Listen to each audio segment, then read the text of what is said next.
الحمد للہ وکفا والصلاۃ والسلام علی عبادہ الذین اصطفیٰ خصوصاً علی افضلہم وخاتم النبیین محمد الامین وعلی آلہ وصحبہ اجمعین. اما بعد فقد قال اللہ تبارک وتعالی کما ورد فی سورۃ الکہف: اعوذ باللہ من الشیطان الرجیم بسم اللہ الرحمن الرحیم. واضرب لهم مثل الرجلين جعلنا لأحدهما جنتين من أعناب وحفظناهما بنخل وجعلنا بينهما زرعا كلتا الجنتين آتت أكلها ولم تظلم منه شيئا وفجرنا خلالهما نهرا وكان له ثمر فقال لصاحبه وهو يحاوره أنا أكثر منك مالا وأعز نفرا ودخل جنته وهو ظالم لنفسه قال ما أظن أن تبيد هذه أبدا وما أظن الساعة قائمة ولئن رددت إلى ربي لأجدن خيرا منها منقلبا. قال له صاحبه وهو يحاوره وكفرت بالذي خلقك من تراب ثم من نطفة ثم سواك رجلا لكن هو الله ربي ولا أشرك بربي أحدا ولولا إذ دخلت جنتك قلت ما شاء الله لا قوة إلا بالله إن ترني أنا أقل منك مالا وولدا فعسى ربي أن يؤتيني خيرا من جنتك ويرسل عليها حسبانا من السماء فتصبح صعيدا زلقا أو يصبح ماؤها غورا فلن تستطيع له طلبا وأحيط به فأصبح يقلب كفيه على ما أنفق فيها وهي خاوية على عروشها ويقول يا ليتني لم أشرك بربي أحدا ولم تكن له فئة ينصرونه من دون الله وما كان منتصرا هنالك الولاية لله الحق هو خير ثوابا وخير عقبا. صدق الله العظيم. رب اشرح لي صدري ويسر لي أمري واحلل عقدة من لساني يفقهوا قولي. اللهم ربنا ألهمنا رشدنا وأعذنا من شرور أنفسنا. اللهم أرنا الحق حقا وارزقنا اتباعه وأرنا الباطل باطلا وارزقنا اجتنابه. آمین یا رب العالمین. خیال تو یہ تھا اور ہے کہ آج ہم یہ دونوں رکوع پڑھ لیں، 5واں بھی اور 6واں بھی، لیکن اس گمان سے کہ شاید وقت نہ نکلے، میں نے تلاوت جو ہے صرف 5 رکوع کی. وقت کی گنجائش ہوئی تو انشاءاللہ 6واں رکوع بھی مطالعہ کریں گے. سورہ کہف کے بارے میں آپ کے علم میں ہوگا کہ اس کا مرکزی نقطہ جس کے بنا پر کہ نبی اکرم صلی اللہ علیہ وسلم نے اسے فتنہ دجال سے حفاظت کا ذریعہ قرار دیا، وہ مرکزی نقطہ یہ ہے کہ اس دنیا میں جو زیبائشیں، آرائشیں، رونقیں، چمک دمک دنیا میں اللہ نے پیدا کی ہیں، یہ در حقیقت انسان کی آزمائش کے لیے کہ ایک اللہ کا حسن ازلی ہے، لیکن اس حسن ازلی کا انسان کو مشاہدہ ہو سکتا ہے صرف دل کی آنکھ سے، اور ایک دنیا کا یہ حسن ظاہری ہے، یہ چمک دمک ہے، یہ رونقیں ہیں، یہ چیزیں وہ ہیں کہ جو انسان کو اپنی آنکھوں سے نظر آتی ہیں. اب امتحان یہی ہے کہ رخ روشن کے آگے شمع رکھ کر وہ یہ کہتے ہیں ادھر جاتا ہے دیکھیں یا ادھر پروانہ آتا ہے. انسان آیا ہم سے محبت کرتا ہے یا دنیا سے محبت کرتا ہے؟ یہ دنیا جو ہے در حقیقت ایک سراب ہے، اس کی حقیقت کوئی نہیں. اس کی ساری چمک دمک عارضی ہے، صرف دکھاوے کی ہے، نظر کو خیرہ کرتی ہے چمک تہذیب حاضر کی، یہ صناعی مگر جھوٹے نگوں کی ریزہ کاری ہے. دجل کسے کہتے ہیں؟ دجل فریب، کسی شے کی اصل حقیقت کے اوپر کو پردہ ڈال دینا، اس کی حقیقت کچھ اور دکھا دینا جبکہ اس کی اصل حقیقت کچھ اور. تو یہ دنیا جو ہے اس حقیقت کے اعتبار سے سب سے بڑے دجل اور فریب کا منظر ہے کہ انسان کو اللہ سے ہٹا کر اپنی طرف متوجہ کر دیتی ہے۔ یہی وجہ ہے کہ آپ کو معلوم ہے جب ہم نماز میں کھڑے ہوتے ہیں تو اس کا افتتاح کرتے ہیں انی وجہت وجہی للذی فطر السماوات والارض حنیفا وما انا من المشرکین، میں نے ہر چہار طرف سے اپنی توجہات کو منقطع کر کے اپنی پوری توجہ کو مرکوز کر دیا ہے اس ذات پر کہ جس نے آسمانوں اور زمین کو پیدا کیا۔ آسمانوں اور زمین سے اپنی توجہ ہٹا لی ہے اور توجہ اپنی منعطف کی ہے، مرکوز کی ہے اس ہستی پر جس نے کہ آسمان اور زمین کو پیدا کیا۔ اس حوالے سے اس سورہ مبارکہ کا جو پہلا رکوع ہے اسی میں ایک آیت آتی ہے انا جعلنا ما علی الارض زینۃ لہا لنبلوہم ایہم احسن عملا، ہم نے اس زمین پر جو کچھ پیدا کیا ہے اسے زمین کی زینت بنا دیا ہے، زیور بنا دیا ہے، زیبائش اور آرائش۔ یہ زیبائش اور آرائش جو ہے آج کل آ کر اپنی انتہا کو پہنچ گئی ہے۔ مغربی ممالک میں جا کر دیکھیے تو واقعہ یہ ہے کہ ایک دفعہ تو انسان جو ہے متحیر ہو کر رہ جاتا ہے، کیا کیا کچھ، کیسی کیسی رونقیں اور کیسے کیسے وہاں پر جو ہے حسن کے مناظر ہیں، کیسی کیسی بلڈنگیں ہیں، کس کس طرح سے انہوں نے جو ہے وہ سڑکیں بنائی ہیں، کس طرح سے ان کے باغات ہیں وغیرہ وغیرہ۔ لیکن اللہ تعالیٰ فرماتا ہے انا جعلنا ما علی الارض زینۃ لہا، ہم نے اس کو زینت بنا دیا ہے، زیبائش ہے، آرائش ہے، لنبلوہم ایہم احسن عملا، یہ صرف اس لیے ہے تاکہ ہم آزمائیں ان لوگوں کو، انسانوں کو کہ ان میں سے کون ہیں اچھے عمل کرنے والے۔ وَإِنَّا لَجَاعِلُونَ مَا عَلَيْهَا صَعِيدًا جُرُزًا، ایک وقت آئے گا قیامت والا جبکہ جو کچھ اس زمین پر ہے وہ بالکل چٹیل میدان بن کر رہ جائے گا، نہ یہ اسکائی اسکریپرز ہوں گے، نہ یہ اونچی اونچی عمارتیں ہوں گی، نہ یہ عالیشان محلات ہوں گے، نہ یہ پہاڑ ہوں گے، بلکہ بالکل صعیداً زلقا، ایک ہوگی چٹیل میدان۔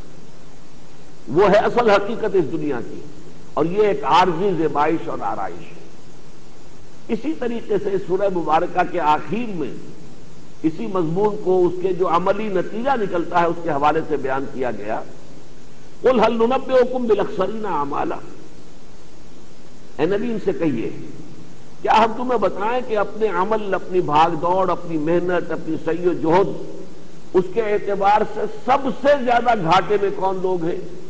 اخسرین، ایک وہ لوگ ہیں جو خاسرین ہیں، خسارے میں، اخسرین یہ جو ہے افعال التفضیل، سب سے زیادہ گھاٹے میں کون ہے؟ قُلْ هَلْ نُنَبِّئُكُمْ بِالْأَخْسَرِينَ أَعْمَالًا الَّذِينَ ضَلَّ سَعْيُهُمْ فِي الْحَيَاةِ الدُّنْيَا وَهُمْ يَحْسَبُونَ أَنَّهُمْ يُحْسِنُونَ صُنْعًا، وہ لوگ کہ جن کی ساری بھاگ دوڑ اور محنت اور سعی و جہد اس دنیاوی زندگی ہی کے اندر گم ہو کر رہ گئی، ان کا مطلوب، مقصود، محبوب یہ دنیا، اسی کے لیے بھاگ دوڑ، اسی کے لیے صبح سے شام تک محنت، اسی کے لیے جاگتے ہوئے کام کرنا، اسی کے لیے لیٹے ہوئے سوچتے رہنا، اسی کے پھر رات کو خواب دیکھنا، یہ گم ہو کر رہ گئے۔ جیسے اقبال نے کہا ہے کہ کافر کی یہ پہچان کہ آفاق میں گم ہے، اور مومن کی یہ پہچان کہ گم اس میں ہے آفاق۔ یہ اصل میں یوں سمجھیے کہ مرکزی مضمون بنتا ہے سورہ مبارکہ کا۔ اسی کے لیے ایک تمثیل لائی گئی ہے، اور یہ ہے سورہ کہف کا 5واں رکوع۔ اسے یہ بھی کہا جا سکتا ہے کہ یہ تمثیل ہے، اور یہ بھی کہا جا سکتا ہے کہ واقعتاً ایک واقعہ ہے جس سے کہ اللہ تعالیٰ بیان فرما رہے ہیں، ایک واقعے کی شکل میں یہ صورت سامنے آئی اور اسے اللہ تعالیٰ یہاں بیان فرما رہے ہیں۔ اس سے جو حقیقت خاص طور پر واضح ہوتی ہے وہ یہ ہے کہ ایک شرک وہ بھی ہے جس میں نہ کسی دیوی دیوتا پر ایمان ہو، نہ کسی اور کو جو ہے اللہ کے ساتھ شریک کیا جائے، اور قطعاً جو ہے اس میں شرک کے کوئی آثار نظر نہ آتے ہوں، کوئی اس کی علامتیں نہ ہوں جنہیں ہم شرک سمجھتے ہیں، نہ کسی معبود کو پکارا جا رہا ہے، نہ کسی کو سجدہ کیا جا رہا ہے، اس کے باوجود وہ شرک ہے۔ وہ شرک کیا ہے؟ اس دنیا میں جو مادی وسائل ہیں ان پر انسان کا توکل اور اعتماد اتنا ہو جائے کہ یقین کی کیفیت پیدا ہو جائے کہ انہی اسباب کے بل پر یہ سارا معاملہ جو ہے، یہ نظام عالم چل رہا ہے، اور انہی کے حوالے سے در حقیقت یہ روز و شب کا سارا نظام چل رہا ہے۔ گویا کہ انسان اللہ سے محجوب ہو جائے، مسبب الاسباب سے محجوب ہو جائے، مسبب الاسباب سے پردے میں آ جائے، اوٹ میں آ جائے، اور اس کی ساری توجہ، سارا اعتماد، سارا توکل، سارا انحصار، سارا یقین صرف اسباب پر، مادی اسباب پر ہو کر رہتا ہے، گویا کہ اس نے مادے کو اللہ کا شریک ٹھہرا دیا۔ یہ گویا کہ اس دور کا جان لیجئے، اس دور کا سب سے بڑا شرک یہ ہے، بلکہ میں یہ کہہ سکتا ہوں کہ دو شرک ہیں کہ جو اس دور کے سب سے بڑے شرک ہیں، اس لیے کہ وہ شرک جو تھا نا، کوئی دیویوں کو ماننا، وہ زمانہ گزر گیا۔ اب آپ کو معلوم مغربی دنیا میں کس دیوی اور دیوتا کو کوئی مانتا ہے؟ لے دے کے کہہ سکتے ہیں کہ حضرت مسیح کو خدا کا بیٹا کہتے ہیں، وہ بھی بڑے استعاراتی انداز میں کہتے ہیں، ورنہ وہ تو اپنے آپ کو کہتے ہیں کہ ہم تو مونوتھیسٹ ہیں، ہم موحد ہیں، ہم ایک ہی خدا کے ماننے والے ہیں۔ وہ ایک بڑا گورکھ دھندا ہے، ایک میں تین، تین میں ایک معمہ ہے سمجھنے کا نہ سمجھانے کا، لیکن دعویٰ ان کا یہی ہے کہ ہم مونوتھیسٹ ہیں۔ یہ در حقیقت تین مذاہب جو ہیں، یہودیت، عیسائیت اور اسلام، یہ سب کے سب در حقیقت توحیدی مذاہب یہ کہتے ہیں۔ باقی ہندوستان میں بھی یہ دیویوں کے پوجنے والے کون سے رہ گئے؟ پڑھے لکھے لوگ تو نہیں پوجتے، شاید بہت ہی گھٹیا قسم کے جو لوگ ہیں بیچارے غریب عوام دیہات کے اندر، وہ مندروں میں جاتے آتے ہوں، اللہ اللہ خیر صلی اللہ، ورنہ ختم ہوا دور ان کا۔ اب کچھ اور خداؤں نے جگہ لے لی ہے، اب شرک کی شکلیں بدل گئی ہیں، اور جب تک کہ انسان شرک کی اپنے دور کی صورتوں کو نہ پہچان لے، اس کا خطرہ ہوتا ہے کہ اگرچہ وہ بہت سی شرک کی شکلوں سے اپنے آپ کو بچائے ہوئے ہے، محفوظ ہے، لیکن پھر بھی شرک میں مبتلا ہے۔ ایک شخص جو ہے وہ سمجھتا ہے میں خدا کے ساتھ کسی کو شریک نہیں مانتا، میں نے کبھی خدا کے سوا کسی کو سجدہ نہیں کیا ہے، میں نے کبھی خدا کے علاوہ کسی سے دعا نہیں کی ہے، کسی کو پکارا نہیں ہے، ندا نہیں کی ہے، لیکن وہ انسانی حاکمیت پر یقین رکھتا ہے۔ اور آج کی جو سب سے بڑی محبوب ہے، آپ کو معلوم ہے دنیا کے اندر جو جمہوری نظام زندگی ہے، اس کا اصول کیا ہے؟ پاپولر سوورنٹی، حاکمیت عوام، جبکہ توحید کا تقاضا کیا ہے؟ ان الحکم الا للہ، اللہ کے سوا حکم دینے کا اختیار مطلق کسی کو حاصل نہیں، وہ ہے جو فیصلہ کر سکتا ہے۔ لیکن اگر ہم نے وہی حاکمیت جو ہے وہ انسانوں کے لیے تسلیم کر لی، اب یہ وہ شرک ہے جو یونیورسل ہے۔ اس وقت پوری دنیا میں محبوب ترین نظام جمہوریت شمار ہوتا ہے، اور محبوب ترین نظام جمہوریت کی بنیاد کیا ہے؟ Popular sovereignty, sovereignty of the people, انسانی حاکمیت، بدترین شرک۔ اسی طرح مادہ پرستی، مادے پر اعتماد ہو جانا، مادے ہی پر سارا انحصار اور توکل، مادہ پرستی جسے ہم کہتے ہیں، وہ در حقیقت اس دور کا دوسرا بڑا شرک ہے۔ مادے کو وہ مقام دے دیا گیا ہے جو اللہ کا ہے۔ توحید کا جو لب لباب ہے، جو سورہ بنی اسرائیل میں تورات کی تعلیمات کا گویا کہ نچوڑ بیان کیا گیا ہے، وَآتَيْنَا مُوسَى الْكِتَابَ وَجَعَلْنَاهُ هُدًى لِبَنِي إِسْرَائِيلَ أَلَّا تَتَّخِذُوا مِن دُونِي وَكِيلًا، ہم نے موسیٰ کو کتاب دی تھی تورات، اور اسے ہدایت نامہ بنا دیا تھا بنی اسرائیل کے لیے، جس کا لب لباب یہ تھا کہ میرے سوا کسی اور پر توکل نہ کرنا۔ آج ہمارا توکل جو ہے وہ مادی اسباب و وسائل پر ہے، اللہ کو بھول گئے۔ اللہ تعالیٰ مسبب الاسباب ہے، ہمارا جو ایمان ہے وہ تو یہ ہے کہ لا حول ولا قوت الا باللہ، کوئی طاقت نہیں ہے نہ خیر کی نہ شر کی جب تک کہ اذن رب نہ ہو، اللہ نہ چاہے تو کچھ نہیں ہو سکتا۔ حضور نے فرمایا اگر تمام دنیا کے انسان مل کر تمہیں کوئی فائدہ پہنچانا چاہیں نہیں پہنچا سکتے اگر اللہ کا اذن نہیں ہے، اور تمام دنیا کے انسان مل کر چاہیں تمہیں کوئی فائدہ پہنچا دے نہیں پہنچا سکتے، نہ نقصان نہ فائدہ، جب تک کہ اللہ کا اذن نہ ہو۔ گویا کہ مسبب الاسباب ہے اصل میں جس کے ہاتھ میں اختیار مطلق ہے۔ یہ اسباب تو ظاہری ہے، ان کے نتائج نکلتے ہیں اگر اللہ چاہے تو نکلیں گے، ورنہ نہیں۔ لیکن یہ جو سائنٹزم شروع ہوا ہے، اس کی اگرچہ شدت میں کچھ کمی آ گئی ہے۔ یہ جو ابتدائی دور تھا فزکس کا، نیوٹونین ایرا جو کہلاتا ہے فزکس کا، اس میں تو یہ تھا کہ مادہ اور انرجی دو علیحدہ کیٹیگریز ہیں۔ مادہ از انڈسٹرکٹیبل، یہ ختم نہیں ہو سکتا، یہ ابدی ہے، ہمیشہ سے ہمیشہ رہے گا۔ جو کہ بات اصل میں صرف اللہ کی ذات کے لیے ہونی چاہیے کہ وہ ہمیشہ سے اور ہمیشہ رہنے والی ہستی ہے۔ وہ مادے کے بارے میں مانیے، میٹر انڈسٹرکٹیبل ہے، ہمیشہ سے ہے، ہمیشہ رہے گا۔ اور اس میٹر کی خصوصیات جو ہیں وہ مستقل ہیں، دائم ہیں، پراپرٹیز آف دی میٹر، وہ پراپرٹیز آف دی میٹر جو ہے ان کے اندر کہیں کوئی تغیر و تبدل نہیں ہو سکتا، اور اسی کی وجہ سے کارخانہ قدرت چل رہا ہے۔ فزیکل چینج اور کیمیکل چینجز کا سلسلہ جو ہے وہ پراپرٹیز آف دی میٹر کے حوالے سے، اگرچہ اس کے بعد جو آیا ہے سائنس کا دور جس کے ہم کہتے ہیں آئنسٹائن ایرا، اب اس میں وہ ڈوئلزم ختم ہو چکی ہے، میٹر انرجی ایک ہی شے ہے، میٹر بھی انرجی ہی کی کمپریسڈ فارم ہے، جیسے کبھی گیس کو آپ کمپریس کرتے ہیں تو وہ لکوڈ بن جاتی ہے، اسی طریقے سے حقیقت انرجی ہے، وہ الیکٹرانز اور پروٹونز کی شکل میں، نیوٹرونز کی شکل میں، اس نے ایٹم کی شکل اختیار کی ہے، ایٹموں نے مالیکیول کی، یہ سب کیا ہے؟ یہ حرکت ہے، انرجی ہے، اور کچھ بھی نہیں، میٹر تو ہے ہی نہیں، میٹر کی تو وفات واقع ہو گئی۔ لیکن یہ کہ ہمارے ہاں آئے تھے گائی صاحب، یہ جو بہت بڑے ایک مفکر ہیں، مصنف ہیں، میں پورا نام ان کا بھول رہا ہوں، تو وہ کسی صاحب کو یاد ہے جو لیکچرر آئے تھے لاہور میں، جی گائیٹن، تو انہوں نے بڑی خوبصورت بات کہی تھی۔ انہوں نے یہ کہا تھا کہ اگرچہ آپ لوگ سمجھتے ہیں کہ یورپ کے لوگ زیادہ پڑھے لکھے ہیں اور شاید انہیں یہ معلوم ہے کہ سائنس جو ہے اس کے پریمیسز چینج ہو چکے ہیں، اب یہ نیوٹونین ایرا نہیں رہا ہے بلکہ یہ کہ آئنسٹائن ایرا ہے، تو لوگوں کی سوچ اسی کے مطابق ہو چکی ہوگی، لیکن حقیقت میں ایسا نہیں ہے۔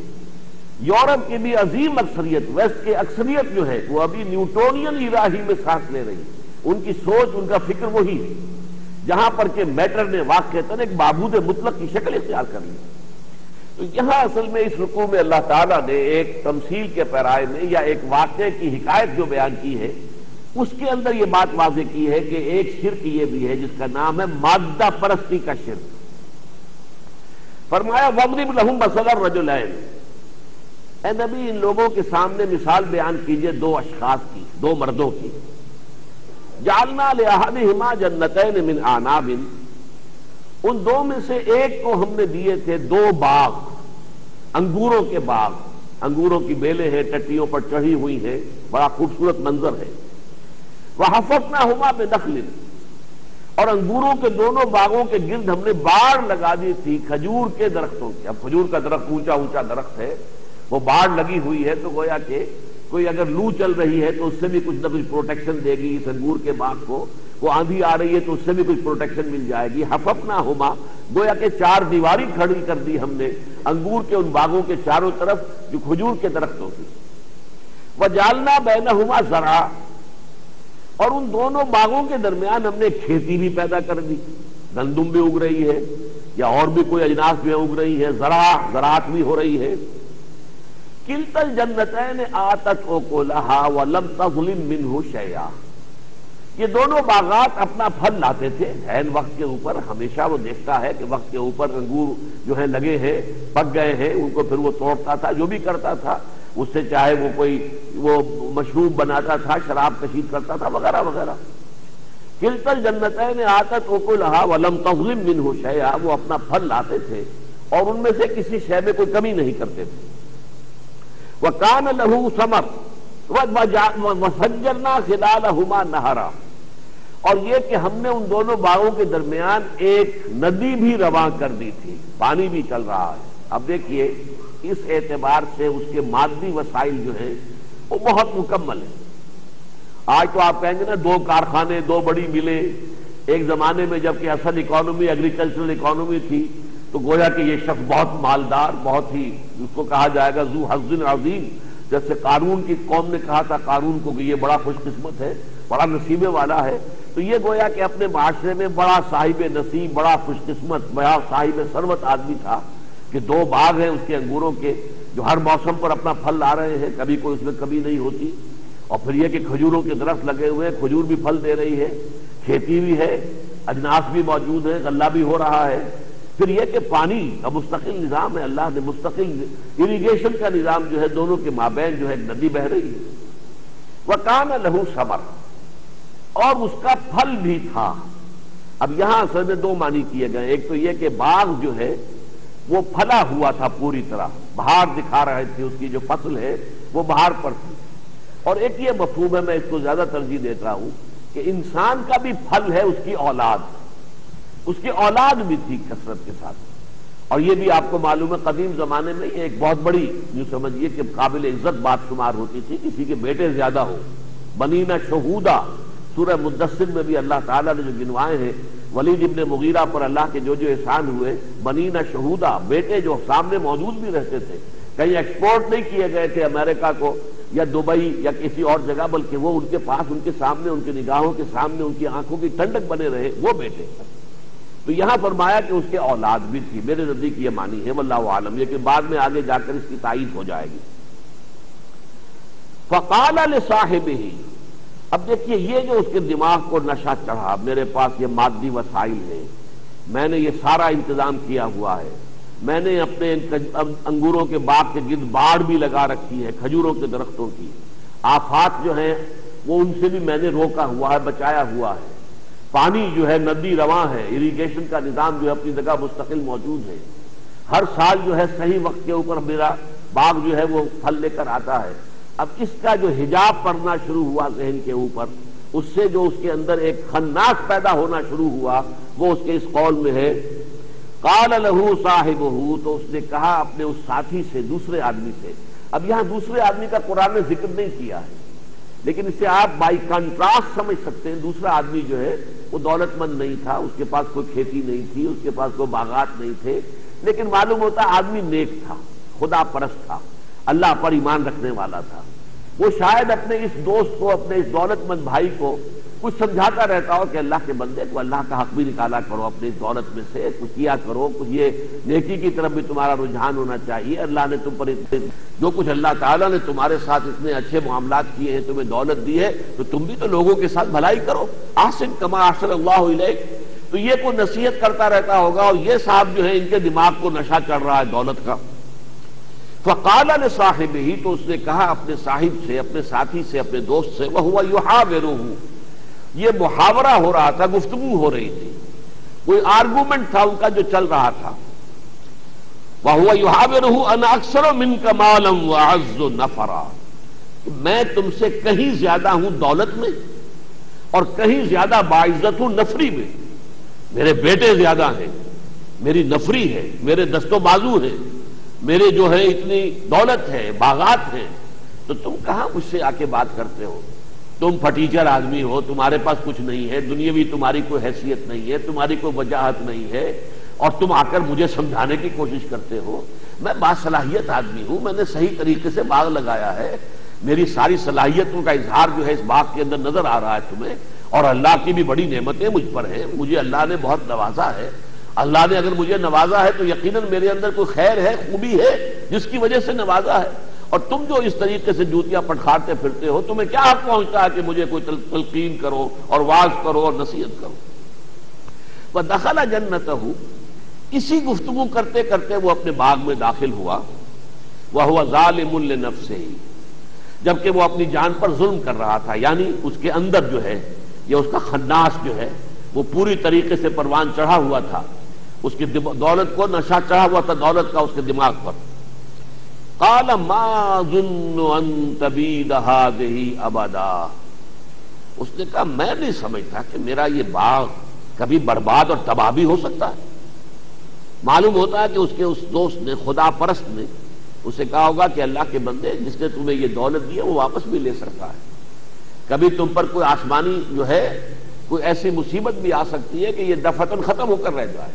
یہ نہ سمجھو یہ دائمی ہے اور ہمیشہ کی ہے، یہ تو اللہ نے تمہیں آزمانے کے لیے، انا جعلنا ما علی الارض زینۃ لہا لنبلوہم ایہم احسن عملا، یہ تو اسی کی ایک مثال ہے کہ اللہ نے یہ دنیاوی زیبائش اور آرائش اور یہ دولت اور یہ ساری ریل پیل جو ہے تمہارے پاس وہ امتحان کے لیے ہے. انہوں نے کہا نہیں، یہ کیسے، میرا یہ باغ یہ کیسے تباہ ہو سکتا ہے؟ میں نے پورا بندوبست کیا ہوا ہے، اریگیشن کا نظام جو ہے مکمل یہاں موجود ہے، یہ ندی ہمیشہ کی چلنے والی ہے، یہ کوئی موسمی نہیں ہے کہ صرف بارشوں کے موسم میں پانی آتا ہو، تو مستقل چلنے والے جو چشمے ہیں اس میں بہہ رہے ہیں. پھر یہ کہ میں نے ان کے لیے جو مضبوط ٹٹیاں بنائی ہوئی ہیں انگوروں کی بیلوں کے لیے جو انتظام کیا ہے، پھر میں نے یہ جو باڑ لگا دی ہے، یہ سارا بندوبست ایسا ہے کہ مجھے تو کوئی اندیشہ نہیں کہ اس کے اندر کبھی کوئی تباہی بھی آ جائے، یہ کبھی ختم بھی ہو سکتا ہے. قال ما اظن ان تبید هذه ابدا، اور وما ظن الساعۃ قائمۃ، اب یہ ہے وہ وشس سرکل، ہوتے ہوتے یہ گمراہی جو ہے، زر پرستی کی گمراہی اور مادہ پرستی کی گمراہی ہوتے ہوتے کہاں تک لے کر جاتی ہے؟ وما ظن الساعۃ قائمۃ، میرا تو کوئی گمان نہیں ہے، یہ کہتا ہے میرا بھائی کہ قیامت بھی آئے گی، حساب کتاب بھی ہوگا، جزا و سزا بھی ہوگا، مجھے تو سمجھ میں نہیں آتی، میں تو نہیں سمجھتا کہ قیامت قائم ہونے والی ہے۔ لیکن وَلَئِن رُدِدتُّ إِلَىٰ رَبِّي، اگر، اب اس لفظ کا اضافہ میں کر رہا ہوں، اگر بالفرض مجھے لوٹا ہی دیا گیا اپنے رب کی طرف، اب دیکھیے یہاں معلوم ہوا رب کا منکر نہیں ہے، وہ رب کو مانتا ہے، صرف قیامت کے بارے میں اس کو شبہ ہے کہ یہ کوئی ہونے والی بات نظر نہیں آتی مجھے، ان نظن الا ظنا وما نحن بمستيقنين، کوئی گمان سا تو ہوتا ہے کہ شاید ہو، لیکن یہ کہ یقین نہیں ہوتا، دل نہیں ٹھکتا اس پر۔ قیامت کے بارے میں تو اسے یہ گمان ہے، ما ظن الساعۃ قائمۃ، میرا نہیں گمان کہ قیامت قائم ہوگی اور یہ واقعتاً ہونے والی شے ہے، لیکن وَلَئِن رُدِدتُّ إِلَىٰ رَبِّي، اگر میں لوٹا ہی دیا گیا اپنے رب کی طرف، تو گویا کہ رب کو مانتا ہے، اپنے خالق کی حیثیت سے رب کو تسلیم کرتا ہے۔ وَلَئِن رُدِدتُّ إِلَىٰ رَبِّي لَأَجِدَنَّ خَيْرًا مِّنْهَا مُنقَلَبًا، تو میں لازماً وہاں پاؤں گا لوٹ کر اپنے لیے اس سے بھی بہتر جو کچھ اللہ نے مجھے اس زندگی میں دیا ہے، یہ ساری دولت و ثروت، یہ ریل پیل، یہ بیٹے آل اولاد، یہ آخر اللہ نے مجھے دیا ہے، تو اللہ نے میرے اندر کوئی خوبی دیکھی ہے، کوئی خیر دیکھا ہے، اللہ کا کوئی کرم مجھ پر ہوا ہے تو کسی وجہ سے ہوا ہے، لہذا وہاں بھی مجھ پر اللہ تعالیٰ کا کرم ہوگا، اللہ تعالیٰ وہاں پر بھی مجھے جو ہے اس سے بھی بہتر نعمتیں عطا کرے گا، اور تم جیسے یہاں جوتیاں پٹخار رہے ایسے وہاں پر بھی جوتیاں پٹخارو گے۔ یہ جو آرگیومنٹ کی ہیٹ ہوتی، ہیٹ آف آرگیومنٹ، اس میں اس طرح کی بات اس نے کی کہ دیکھو انا اکثر منک مالا واعز نفرا، میں کہیں زیادہ ہوں، دولت میں بھی تم سے بڑھ کر ہوں، اور میرے پاس جو میرے بیٹے ہیں، میرے پاس نفری ہے، جوان ہاتھ جو میرے پاس موجود ہیں وہ کہیں زیادہ ہیں تمہارے مقابلے میں، اور قیامت وغیرہ کا اگرچہ مجھے گمان نہیں ہوتا کہ واقعتاً یہ ہوگی، لیکن اگر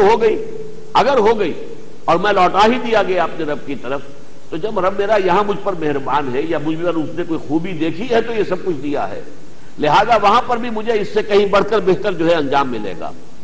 قال له صاحبہ، اب یہ اس خدا پرست نے، اللہ والے نے اس سے کہا، وہو یحاورہ، یہ کنورسیشن ان کی جاری تھی، اس کنورسیشن میں اس کی زبان سے یہ الفاظ نکل گئے، صاحبہ وہو یحاورہ اکفرت بالذی خلقک من تراب ثم من نطفۃ ثم سواک رجلا، کیا تم کفر کر رہے ہو اس ذات کا جس نے تمہیں پیدا کیا مٹی سے اور پھر ایک نطفے سے اور پھر تمہیں بنا کر کھڑا کر دیا پورا مرد، پورا انسان، اس اللہ کا تم کفر کر رہے ہو، اللہ تعالیٰ کی قدرت کا انکار کر رہے ہو، تم یہ سمجھتے ہو کہ قیامت کا ہونا جو ہے کوئی سمجھ میں آنے والی بات نہیں ہے، میں نہیں سمجھتا کہ قیامت ہو۔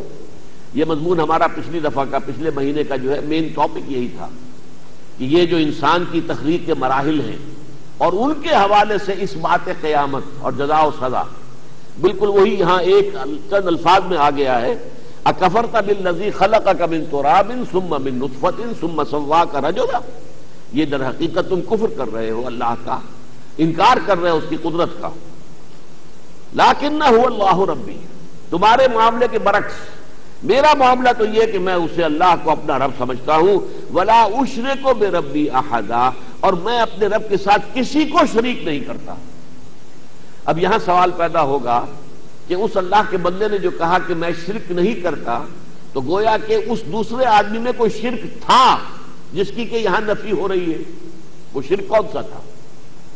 کسی معبود کا نام نہیں، کسی لات اور عزا کا نام نہیں، کسی منات اور حبل کا نام نہیں، کسی خدا کی بیٹیوں کا نام نہیں، کسی اللہ کے بیٹے کا کچھ بھی نہیں، پوری اس میں کہیں کسی بھی شرک جسے ہم شرک سمجھتے ہیں، جو شرک جلی اور جو ہمارے اعتقادی شرک کی مختلف قسمیں، ان میں سے کسی کا بھی یہاں پر کوئی گزر ہی نہیں، کوئی امکان ہی نہیں، کوئی تذکرہ ہی نہیں، کوئی شائبہ ہی نہیں، تو کیسے ہو رہا ہے؟ یہ آگے چل کر بات کھلے گی۔ ولا اشرک بربی احدا، میں اپنے رب کے ساتھ کسی کو بھی شریک کرنے کو تیار نہیں ہوں۔ ولولا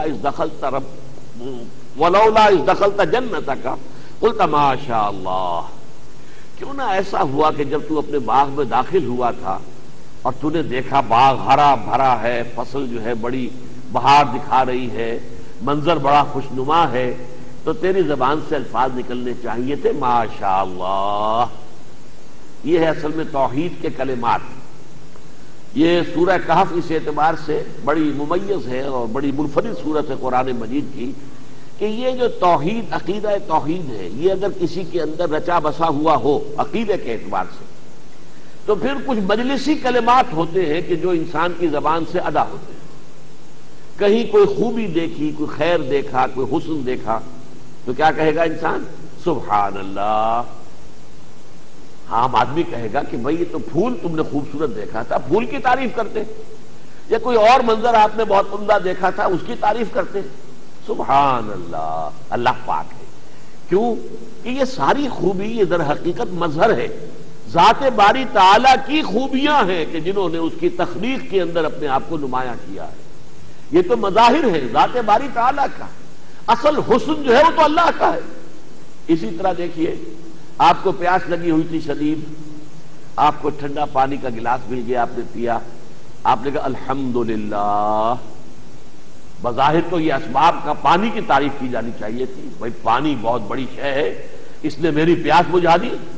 میری اندر جو ایک بے کلی تھی، بے چینی تھی، اندر ہی اندر سے محسوس ہوتا تھا کہ جیسے کوئی جان کو کھینچ رہا ہو، یہ ساری چیز پانی کے اس گلاس سے رفع ہو گئی.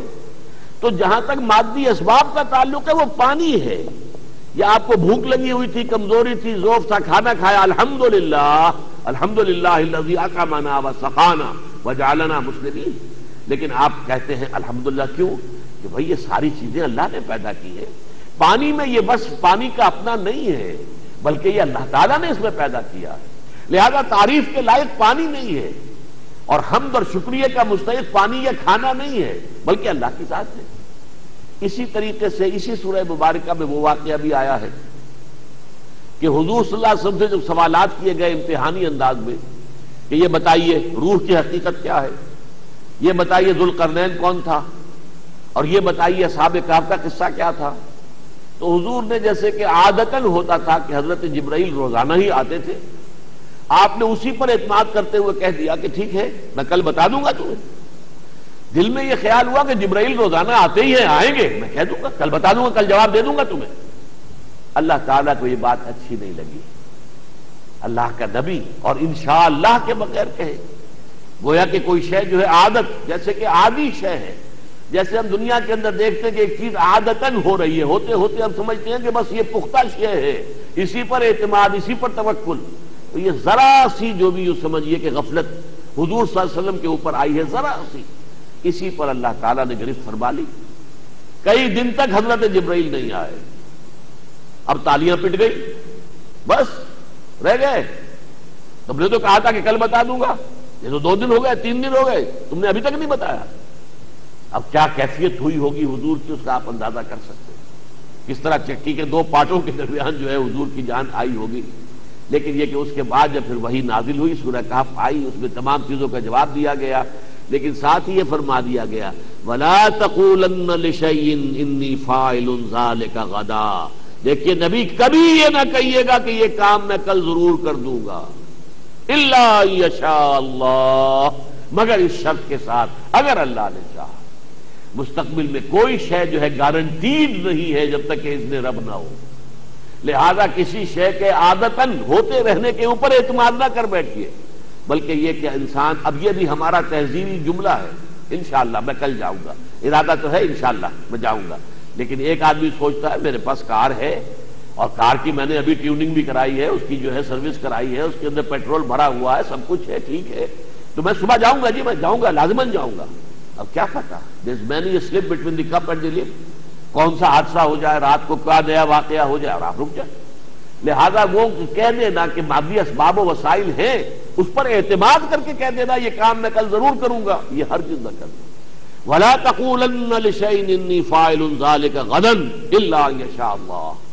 اللہ انشاءاللہ کہنا یہ بھی ہمارے توحیدی مجلسی کلمات میں سے ہے. اسی طرح کا کلمہ ایک یہ ہے ماشاءاللہ. آپ اپنے گھر میں داخل ہو، اللہ کرے آپ کے پوتے ہوں، نواسیاں ہوں، کھیل رہے ہیں بچے، بڑا خوش منظر جو ہے اچھا لگتا ہے. گھر کے اندر ایک بھرا گھر ہے، اس میں ساز و سامان بھی موجود ہے ضروریات کا، بچے کھیل رہے ہیں، چھوٹے چھوٹے پھول ہوتے ہیں یہ، تو اس وقت آدمی کہے ماشاء اللہ، یہ سب کچھ اس لیے ہے کہ اللہ نے چاہا کہ ایسا ہو، یہ نہیں کہ یہ کوئی میری جو ہے کوششوں کا نتیجہ ہے۔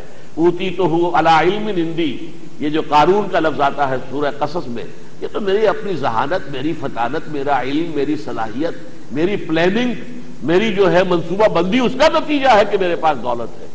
نہیں نہیں نہیں، ماشاء اللہ، یہ اس لیے ہے کہ اللہ نے یہ چاہا ہے۔ وہی بات اس اللہ کے بندے نے کہی، وَلَوْلَا إِذْ دَخَلْتَ جَنَّتَكَ قُلْتَ مَا شَاءَ اللَّهُ لَا قُوَّةَ إِلَّا بِاللَّهِ، کیوں نہیں ایسا ہوا کہ جب تو اپنے باغ میں داخل ہوا تو نے منظر دیکھا، بڑا دل خوش کن منظر، تو تیری زبان سے الفاظ نکلنے چاہیے تھے ما شاء اللہ لا قوت الا باللہ، یہ سب کچھ اس لیے ہے کہ اللہ نے چاہا ہے کہ ایسا ہو، اور کوئی قوت نہیں ہے، کوئی طاقت نہیں ہے بغیر اللہ کے، الا باللہ، کوئی کام ہو ہی نہیں سکتا جب تک اذن رب نہ ہو، تائید ربانی شامل نہ ہو، نہیں ہوگا۔ لکنہ اللہ ربی ولا اشرک بہ احدا ولولا اذ دخلت جنتک قلت ما شاء اللہ لا قوت الا باللہ ان ترنی انا اقل منک مالا وولدا، اگر تو یہ دیکھ رہا ہے کہ میں تجھ سے بہت کم تر ہوں مال میں بھی اور اولاد میں بھی۔ اب دیکھیے یہاں سے وہ تائید ہو گئی، وکان لہو ثمر جو ہے اس کا مطلب کیا تھا کہ اولاد تھی اس کے بہت، اور اس کے پاس اللہ نے اولاد بھی نہ دی ہوگی، یہ ہو تو ایک آدھ ہو۔ تو اس حوالے سے اگر تو مجھے دیکھ رہا ہے، ان طرح نے انا اقل منک مالا وولدا، کہ میں کم ہوں تجھ سے مال میں بھی اولاد میں بھی، فعسى ربی ان یؤتینی خیرا من جنتک، تو عین ممکن ہے کہ میرا رب مجھے تو تمہارے اس باغ سے بہتر باغ عطا کر دے، وَيُرْسِلَ عَلَيْهَا حُسْبَانًا مِّنَ السَّمَاءِ، اور تمہارے اس باغ کے اوپر آسمان سے کوئی ایسی آفت نازل کر دے، فَتُصْبِحَ صَعِيدًا زَلَقًا، کہ پھر وہ بالکل چٹیل میدان ہو کر رہ جائے، بے آب و گیا، جس میں کوئی پیداوار نہ ہو، نہ یہ انگور کی بیلیں ہوں، نہ یہ کھجور کے درخت رہے، اور نہ یہ زراعت رہے۔ یہ اللہ کی قدرت میں ہے، اللہ چاہے تو ایسا ہو جائے گا۔ اب یہ سمجھ لیجئے، ایک حضور میں الفاظ ایک حدیث میں آتے ہیں حضور کی، کہ اللہ کے کچھ بندے ایسے بھی ہوتے ہیں کہ جو اگر کسی محفل میں بار پانا چاہیں تو انہیں ویلکم نہ کہا جائے، سفارش کرنا چاہیں تو کوئی ان کی بات سنے نہیں، کہیں رشتہ کرنا چاہیں تو کوئی ان سے رشتہ پسند نہ کرے، یعنی یہ کہ وہ درویش فقراء میں سے ہے، لیکن اللہ کے ہاں ان کا وہ مقام ہے کہ اگر کہیں جھوٹے سے بھولے سے کوئی قسم کھا بیٹھے تو اللہ ان کے قسم کی لاج رکھتا ہے۔ تو فقراء میں ایسے لوگ ہو سکتے ہیں جو کہ دنیاوی اعتبار سے کوئی وجاہت نہیں، کسی محفل میں بات نہیں پا سکتے، کہیں سفارش کیا کریں گے، آپ کی حیثیت کیا ہے جس کی بنا پر آپ سفارش کرنے آئے، اور آپ کا منہ کیا ہے کہ ہمارے خاندان میں آپ شادی کرنا چاہتے ہیں، آپ کی حیثیت کیا ہے۔ لیکن یہ ہے کہ اللہ کے ہاں ان کا مقام ایسا ہوتا ہے کہ اگر وہ بھولے سے کوئی قسم کھا بیٹھے تب بھی اللہ تعالیٰ ان کی قسم کی لاج رکھتا ہے۔ معلوم ہوتا ہے یہ اللہ کا بندہ ایسا ہی تھا، دیکھ، اور شاید اس وقت جو ہے اس کے دل کو جا کر یہ چوٹ لگی ہو کہ میں اپنے اس بھائی کو خیر کی تلقین کر رہا ہوں، بھلائی کی تلقین کر رہا ہوں، کہ اس دولت کا نشہ اپنے دماغ کو نہ چڑھنے دو، بلکہ یہ ہے کہ اللہ تعالیٰ کے حقوق کو بھی پیش نظر رکھو، انسانوں کے حقوق بھی ادا کرو، نیکی کو سامنے رکھو، آخرت کو سامنے رکھو، جزا و سزا کا انکار مت کرو۔ اور اس نے مجھے تانا دیا ہے، انا اکثر و مل کا مالم واعظ و نفرا، میں تم سے کہیں بڑھ کر ہوں دولت میں اور نفری کے اندر زیادہ باعزت، تمہارا کیا منہ ہے کہ آؤ اور مجھے جو ہے نصیحت کرو۔ تو یہ بات ہو سکتا ہے کہ دل میں جا کر لگ گئی ہو، چوٹ لگی ہو۔ اور ایک بڑا پیارا جو ہے وہ شعر ہے فارسی زبان کا، تا دلے صاحب دلے نامد بے درد، ہیچ قوم را خدا رسوا نہ کر، جب تک کسی صاحب دل کے درد میں صاحب دل کے دل میں درد نہیں پیدا ہوتا اس وقت تک اللہ کسی قوم کو برباد نہیں کرتا۔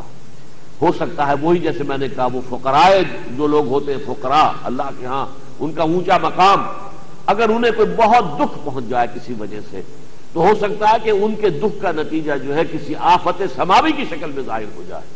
تا دلے صاحب دلے نامد میں درد، ہیچ قوم را خدا رسوا نہ کر۔ لیکن جو بات اس نے کہی تھی کہ ہو سکتا ہے عسى ربی ان یؤتینی خیرا من جنتک ویرسل علیہا حسبانا من السماء فتصبح صعیدا زلقا او یصبح ماؤہا غورا، یا یہ ہے ایک تو یہ کہ آسمان سے کوئی آندھی آئے، کوئی سرسر کی باد سرسر چلے، کوئی جھلسا دینے والا جو ہے آگ کا بگولا آ جائے، اس سے یہ کہ کھیت بھی جل کر رہ جائے، زراعت بھی ختم ہو جائے، اور یہ جو کھجور کے درخت ہے یہ بھی جل کر راکھ ہو جائے. اور یا یہ ہو سکتا ہے کہ اللہ تعالیٰ یہ جو چشمہ رواں ہے اس کو خشک کر دے. اور یصبح ماؤہا غورا، یہ جو پانی نیچے اتر جائے. یہ جو ہے سورہ ملک کی بھی آخری آیت ہے، ارأیتم ان اصبح ماؤکم غورا فمن یاتیکم بماء معین. اور آج کل یہ جو الفاظ ہیں یہ بہت بامانی ہو گئے ہیں. دنیا میں پانی کی بحیثیت مجموعی قلت ہو رہی ہے. آپ سنتے ہوں گے اخبارات میں آتا کہ آئندہ جنگیں جو ہے پانی پر ہوں گی. یہ پیٹرول والی جنگیں ختم ہو جائیں گی جو اس عرصے میں ہوئی ہیں، اب جنگیں جو ہوں گی پانی پر ہوں گی. پانی کی مقدار کچھ کم ہو رہی ہے، اللہ کی کوئی حکمت ہے، اللہ کی طرف سے کوئی پکڑ ہے. تو سورہ ملک ختم ہوتی ہے رأیتم ان اصبح ماؤکم غورا، اگر یہ تمہارا پانی جو نیچے اتر جائے. اب برف نہیں پڑی، بارشیں نہیں ہوئی، لہذا دریاؤں میں پانی کہاں سے آ جائے گا؟ وہ پہاڑ جو ہے گنجے کھڑے ہوئے ہیں جن کے اوپر جو ہے وہ سفید جو ٹربن ہوتی تھی، ان کی پگڑی بندھی ہوتی تھی برف کی، وہاں پہ برف گری نہیں، پانی کہاں سے آئے گا؟ اور آپ کا گراؤنڈ لیول کا پانی جو ہے اس کا بھی نیچے پانی جو ہے لیول گرتا چلا جا رہا ہے. اس کا کہاں سے لائے؟ کب تک آپ کے ٹیوب ویل کھینچیں گے؟ کب تک وہ پانی جو ہے وہ آپ کو ان کنوؤں کے ذریعے سے ملے گا؟ اگر خدا نہ خواستہ اگر تو یہ کوئی ٹیمپریری فیز ہے تو بات دوسری ہے، لیکن اگر یہ معاملہ بڑھ گیا تو کیا نتیجہ نکلے گا؟ وہی بات اس اللہ کے بندے نے کہی. اور یصبح ماؤہا غورا، یا یہ کہ اس کا پانی جو ہے اس چشمے کا جس سے یہ سیراب ہو رہے ہیں تیرے باغات، اگر وہ کہیں گہرا زمین میں اتر جائے فلن تستطيع له طلبا، اور پھر تیرے لیے کوئی امکان نہ ہو کہ اسے واپس کھینچ کر لے آئے اسے طلب کر لے، اسے سمن کر لے، دوبارہ پانی کو بلا لے.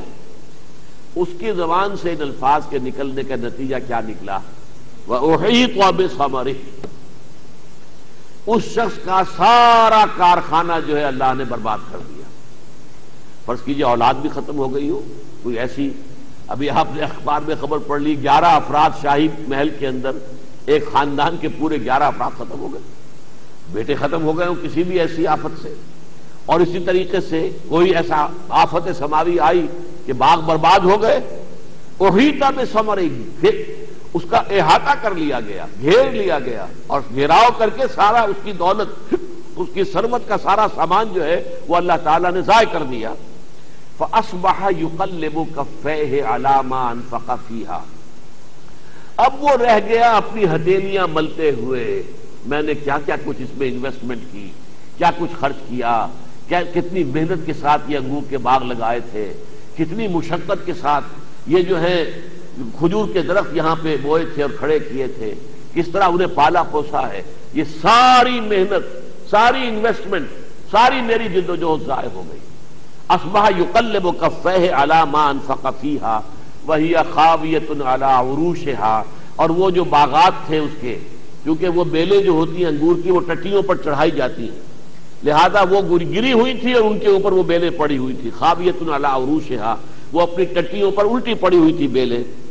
ویقول، اور اب اس نے کہا، یا لیتنی لم اشرک بربی احدا، ہائے کاش کہ میں نے اللہ کے ساتھ، اپنے رب کے ساتھ کوئی شرک نہ کیا ہوتا، کسی کو شریک نہ ٹھہرایا ہوتا. اب اس پورے معاملے میں قابل غور مسئلہ یہ کہ کون سا شرک یہاں تھا؟ کسی لات، عزا، منات کسی کا تذکرہ نہیں. خدا کے سوا اس نے کسی لکشمی بائی کا، لکشمی دیوی کا کسی کا نام نہیں لیا کہ اس کی کرپا سے ہے یہ سب کچھ نہیں. اللہ نے اگر میں لوٹا دیا گیا اپنے رب کی طرف، اس معنی میں موحد ہے، منکر اللہ کا نہیں ہے، اللہ کو مانتا ہے، اپنا رب مانتا ہے، اپنا مالک خالق مانتا ہے. لیکن یہ دولت، یہ مادی اسباب و وسائل، اور یہ جو ان کا مسلسل دائم اور قائم رہنا ہے، اس کا نتیجہ کیا نکلا کہ دماغ کے اندر فتور پیدا ہوا، خناس پیدا ہوا، اور وہ وشوس سرکل کی طرح بڑھتا ہوا. اس نے سمجھا کہ بس یہی حق ہے، یہ دائمی ہے، یہ ہمیشہ رہے گا، اس پر کوئی آفت نہیں آ سکتی. اور پھر ظاہر بات ہے مجھے اگر سب کچھ اللہ نے یہ دیا ہے تو کچھ نہ کوئی خیر میرے اندر ہے، میری کوئی بات اللہ کو پسند ہے، اس کی نگاہ کرم ہے، تو وہ نگاہ کرم یہاں ہے تو وہاں کیوں نہیں ہوگی؟ اگر بالفرض مجھے لوٹا بھی دیا گیا اللہ کی طرف تو مجھے یقیناً یہاں سے بہتر وہاں مل جائے گا. یہ سارا جو ہے پیچ در پیچ، جسے وشو سرکل کہتے ہیں، یہ مادہ پرستی کا وہ سارا یوں سمجھیے خناس ہے. یہ شرک ہے اس دور کا سب سے بڑا شرک، مادہ پرستی، مادی اسباب و وسائل پر اعتماد، مادے کے بارے میں اور اسباب و وسائل کے اوپر پوری امید رکھنا، پورا بھروسہ رکھنا۔ وَلَمْ تَكُنْ لَهُ فِئَةٌ يَنْصُرُونَهُ مِنْ دُونِ اللَّهِ، اور نہ تو اس کی اب کوئی نفری ایسی ہوئی کہ جو مدد کر سکتی اس کی اللہ کے مقابلے میں۔ اللہ کی طرف سے آفت آئی، کوئی روکنے والا نہیں تھا، وہ ساری نفری جو ہے وہ کسی کام نہیں آئی۔ وما کان منتصرا، نہ ہی اس کے لیے ممکن ہوا کہ کوئی انتقام لے سکے اللہ سے، مدد لے، کوئی جو ہے اللہ تعالیٰ سے کوئی بدلہ لے سکے، کچھ بھی نہیں، بے کس و بیچار ہو کر رہ گیا۔ ہنالک الولایۃ للہ الحق، اب یہ ہے اس پوری کہانی کا جسے ہم کہا کرتے تھے بچپن میں جب سٹوریز پڑھتے تھے، تو مورل لیسن کیا ہے اس پوری کہانی کا؟ مورل لیسن ہنالک الولایۃ للہ الحق، اس کائنات میں بادشاہی صرف اللہ کی ہے جو الحق ہے۔ یہ ولایت کا لفظ آیا، نوٹ کر لیجئے۔ ایک ہے ولایت، ولایت بنتا ہے ولی سے، ولی کہتے ہیں دوست کو، پشت پناہ کو، ولی سے ولایت، اور والی سے ولایت۔ والی، والی کہتے ہیں کسی جگہ کا حاکم، والی مصر، مصر کا حاکم۔ والی سے لفظ بنتا ہے ولایت، اور ولی سے بنتا ہے ولایت۔ یہ ولایت باہمی ہوتی ہے۔ اللہ ولی الذین آمنوا یخرجہم من الظلمات الی النور، جس کی جمع اولیاء ہے، اولیاء اللہ، الا ان اولیاء اللہ لا خوف علیہم ولا هم یحزنون، اور یہ ہے ولایت۔ ولایت کہتے ہیں والی ہونا، حاکم ہونا، مالک ہونا۔ تو میں نے عرض کیا تھا کہ اس دور کے اصل شرک یہ ہیں جن کو اگر نہیں پہچانتا آدمی، حاکمیت جیسے کہ تکوینی حاکمیت اللہ کی ہے، ایسے ہی تشریعی حاکمیت بھی اللہ کی مانی جائے، ایسے ہی تسلیم کیا جائے کہ حکم دینے کا مطلقاً اختیار اللہ کو ہے۔ اللہ کے حکم میں کسی ملک اور قوم کے 100% نمائندے بھی کوئی ترمیم نہیں کر سکتے۔ اگر یہ حاکمیت خدابندی کا اصول نہ ہو جو اللہ تعالیٰ کے فضل و کرم سے پاکستان میں بہت ہی ابتدا میں، آغاز میں، جبکہ ابھی ہم سے وہ غلطی سرزد نہیں ہوئی تھی کہ دین کے مسئلے کو لے کر انتخابات کے میدان میں جا کر اور اس راستے سے جو ہے اسے ایک ایشو بنا دے پولیٹیکل۔ اس سے پہلے الیکشن کوئی پاکستان میں ہوا ہی نہیں تھا۔ سن 49 میں مطالبہ کیا گیا، دستوری اسلامی دستور کی مہم چلائی گئی، قرارداد مقاصد پاس ہو گئی۔ معجزہ کہ پوری دنیا میں سیکولرزم کا ڈنکا بج رہا ہے، government of the people, by the people, for the people. جہاں نہیں بھی ہے وہاں بھی مانتے یہی ہے کہ بہترین حکومت یہی ہے، بہترین اصول یہی ہے، government of the people, by the people, for the people. لیکن یہ ہے، اور حاکمیت، ساورنٹی جو ہے belongs to the masses, popular sovereignty. یہ لیکن پاکستان میں 10.5 کروڑ انسانوں کی نمائندہ دستور ساز اسمبلی نے اعلان کیا، نہیں، سروری زیبا فقط اس ذات بے ہمتا کو ہے، حکمراں ہے ایک وہی، باقی بتانے آزری۔ یہ ہے قرارداد مقاصد کہ ہم حاکمیت سے ہاتھ دھوتے ہیں۔ وی wash our hands off the claim to any sovereignty. Sovereignty belongs to Allah. کائنات کا بلا شرکت غیر واحد مالک اور حاکم۔ ہمارے پاس جو بھی اختیارات ہیں وہ ایک سیکریٹ ٹرسٹ ہے، اللہ کی طرف سے دیے ہوئے ہیں، ایک امانت ہے، وہ انہی حدود اور قیود کے درمیان استعمال ہوں گے جو اللہ نے مقرر کر دیے۔ یہ ہے ہنالک الولایۃ للہ الحق، حاکمیت بھی اللہ کی، اور ظاہر بات ہے کہ یہ تمام اسباب جو مادی اسباب ہیں ان میں کوئی تاثیر اگر ہے تو اللہ کی پیدا کردہ ہے۔ پراپرٹیز آف دی میٹر مستقل نہیں ہے۔ یہ ضرور ہے کہ ہم دیکھتے ہیں واقعتاً پانی اپنی سطح برقرار رکھتا ہے۔ پانی میں آپ نے لاٹھی ماری، وہ لاٹھی نے تھوڑی دیر پانی کو ادھر ادھر کیا، پھر پانی مل گیا، جڑ گیا۔ پانی تو اپنی سطح کو برقرار رکھے گا، لیکن یہ اس کی خاصیت ذاتی نہیں ہے۔ اس پانی کا وجود بھی عطائی ہے، اللہ کا عطا کردہ ہے، اور اس کے اندر جو خواص ہے وہ بھی اللہ کے عطا کردہ ہے۔ آگ کو پیدا بھی اللہ نے کیا ہے، اور آگ کی جلانے کی صلاحیت بھی اللہ کی عطا کردہ ہے۔ ہو سکتا ہے کہ کبھی پانی اپنی سطح برقرار نہ رکھے، ایک عصا موسیٰ کا پڑے اور سمندر پھٹ جائے، اور کان کل فرق کالطود العظیم، دونوں حصے جو ہیں وہ بڑے ٹیلوں کے مانند، چٹانوں کے مانند کھڑے ہو جائیں۔ ہو سکتا ہے فریز کر دے اللہ تعالیٰ پانی کو، وہ برف کے تودے بن جائیں، اللہ خیر صلی اللہ، وہ فوراً تو نہیں پگھلیں گے۔ کوئی شکل بھی اللہ نے اختیار کی، اللہ کی قدرت میں ہے۔ اسی طرح ایک وقت آیا کہ حضرت ابراہیم علیہ السلام کو آگ میں ڈالا گیا اور آگ نے نہیں جلایا، اس لیے کہ آگ بھی اللہ کے اذن کی پابند ہے۔ اور پانی بھی اللہ کے اذن کا پابند ہے. تو پراپرٹیز آف دی میٹر مستقل نہیں ہے، دائمی نہیں ہے. یہ ہمارا چونکہ عام طور پر مشاہدہ یہ ہے کہ ایسا ہوتا ہے، اس کی وجہ سے ہم سمجھ بیٹھتے ہیں کہ یہ اس کی دائمی صفت ہے. نہیں، کسی شے میں کوئی تاثیر، کوئی صفت دائمی نہیں، اس کی ذاتی ہے ہی نہیں، عطا کردہ ہے اللہ کی. ہنالک الولایۃ للہ الحق هو خیر ثوابا و خیر عقبا. یقیناً وہ بہترین ہے بدلہ دینے والا اور بہترین ہے انجام کے اعتبار سے، یا پھر عقبہ کا ترجمہ کیا جائے گا سزا دینے کے اعتبار سے، اس لیے کہ عقوبت کہتے ہیں سزا کو، تو عقبہ کا ایک مفہوم یہ بھی ہو سکتا ہے. ویسے یہ کہ عاقبت کہتے ہیں کسی شے کے انجام کار کو، تو دونوں ترجمے ہو سکتے ہیں. بدلہ دینے میں، ثواب دینے میں بھی، چونکہ ثواب کا پھر جو ہے اپوزٹ آئے گا سزا، تو میں اس کو ترجیح دیتا ہوں کہ وہ بدلہ دینے میں بھی بہترین ہے اور سزا دینے میں بھی بہترین ہے. وہ سزا بھی بہترین دے گا. ہمارے پاس وقت ہے، ہم اگلا رکوع بھی پڑھ رہے ہیں. یہ ایک اور تمثیل ہے سورہ مبارکہ میں حیات دنیاوی کے لیے. دیکھیے ہماری زندگیوں میں زندگی ہماری سب سے محبوب شے بن جاتی ہے. اس زندگی ہی کو برقرار رکھنے کے لیے بھاگ دوڑ، یہ ساری معاش کی جد و جہد، صبح سے شام تک کی کمر توڑ دینے والی مشقت ہم میں سے ہر شخص کر رہا ہے، جھیل رہا ہے. کس لیے؟ زندگی کے لیے. اور زندگی کی سب سے بڑی چمک دمک دولت اور اولاد.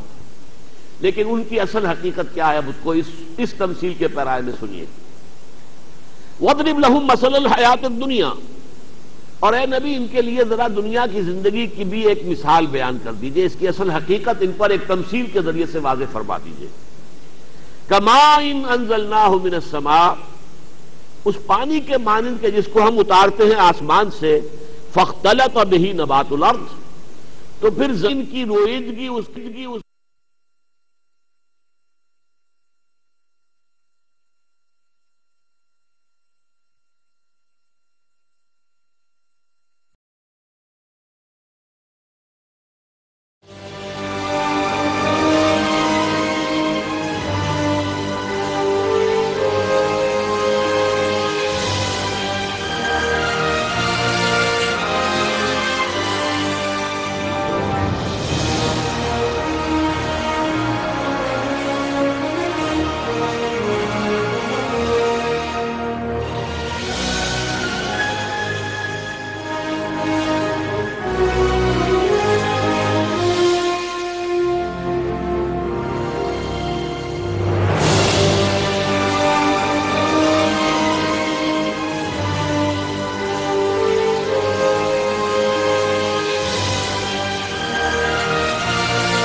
Big sound, great quality, one name. Big sound, great quality, one name.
big sound.